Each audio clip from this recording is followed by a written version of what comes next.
dārzos un klētīs. Pozitīvi, ka šogad kaut arī Līgo vēl vietām uzlīs, lietus mākoņi lielākoties pa nakti būs jau tikuši pāri Latvijas teritorijai. Līdz ar to ar kādu lietuslāsu apgādās vien atsevišķus reģionus, par kuriem tūlīt arī mazliet precīzāk.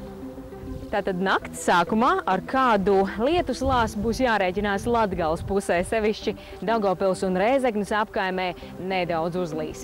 Otrs lietus riska reģions Latvijā šai naktī būs Kurzeme, tuvāk jūrai, tātad arī pie Liepājas un Ventspils parādīsies kādi biezāki, tumšāki mākoņi, taču labi, ka vismaz nedz ilgstošas, nedz intensīvas lietusgāzes tie neatnesīs, bet nokrišņi šais vietās ir diezgan stabili prognozējami.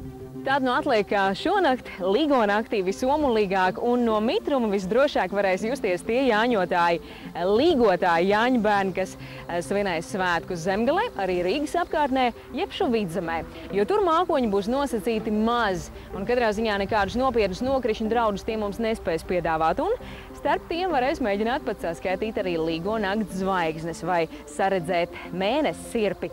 Vēl būs labi novērojama arī kāda cita skaista parādība – miglas vāli, kas veidosies zemākajās vietās.